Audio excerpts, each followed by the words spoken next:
क्या लेने आई हैं अब?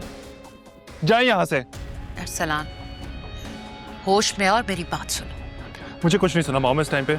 आप जाएं अपने उस लाडले के पास जिसकी वजह से आपने मुझ पर हाथ उठाया है। मैंने किसी की हिमायत में नहीं, तुम्हारी बेवकूफी पे हाथ उठाया। मेरी बेवकूफी? आपको नजर नहीं आ रहा कि सुफियान क्या गेम खेल रहा है? मैं जानता वो क्यों नहीं चाहता कि मैं ऑफिस आऊं। वो पूरे बिजनेस में अकेला काबिज होना चाहता है। That's rubbish, Arsalan. सुफियान ऐसा बिल्कुल नहीं है। वो सबसे मोहब्बत करता है। हाँ, हामिद के मामले में वो थोड़ा ज्यादा सेंसिटिव है, इसीलिए उसे तुम्हारा उनकी कुर्सी पे बैठना या उनका दफ्तर रीडिजाइन कराना बिल्कुल अच्छा नहीं लगा। और तुम्हें क्या जरूरत थी ऐसी बेवकूफी करने की? थोड़ा सब्र से काम नहीं ले सकते थे? और कितना सब्र करूं? कितना सब्र करूं? और अरसलान, ये जो तुम कर रहे हो ना, इससे तुम सुफियान को भी अपने खिलाफ कर लोगे। तो हो जाए खिलाफ, क्या कर लेगा वो? और उसने जो मेरे साथ किया ना, आप देखिएगा मैं अपना बदला जरूर लूंगा उससे। Arsalan, please try to understand.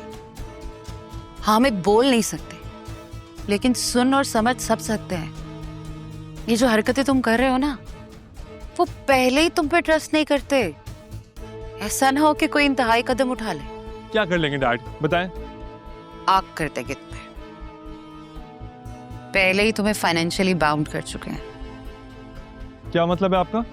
मैंने वकील साहब से तुम्हारे डिवोर्स पेपर्स बनवाने का कहा था। उन्होंने बताया कि जायशा ने निकाह नामे पे जो शर्तें लिखवाई हैं, उन शर्तों के मुताबिक तुम उसे डिवोर्स नहीं दे सकते जब तक जायशा की अपनी मर्जी शामिल ना हो। और उन्होंने ये भी बताया कि अगर तुमने ऐसा किया तो तुम्हारा हक हामिद की जायदाद पर नहीं रहेगा। ये क्लॉज तुम्हारे डैड ने अपनी विल में डलवाया है। आपने देखा डैड ने फिर वही हरकत की है, मुझसे ज्यादा साइशा को प्रेफरेंस दी है। कि उन्होंने पहली मर्तबा तो नहीं किया, उन्होंने हमेशा आलिया और उसके बच्चों को तुम लोगों पर तरजीह दी है।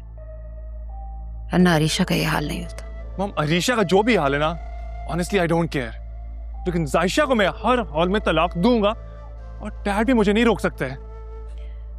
जायशा को तो मुझे भी इस घर से निकालना है, लेकिन जल्दबाजी में अपना नुकसान ना कर लें हम, इसलिए थोड़ा सब्र कर। हमें कुछ ऐसा करना है कि ठीक है, रुक जाता हूं मैं। फिर आपको मेरे साथ फिजा के घर भी चलना होगा।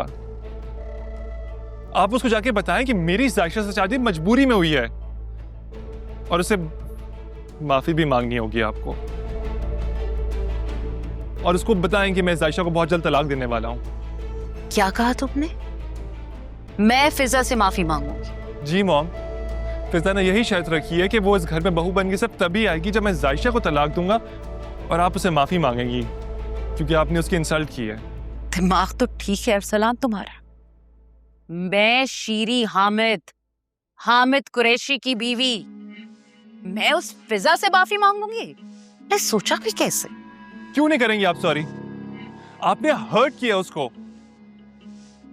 वो भी उसी बिजनेसमैन की होने वाली बहू और उसी बिजनेसमैन की बेटे की होने वाली बीवी है। सॉरी तो आपको करना पड़ेगा उसको।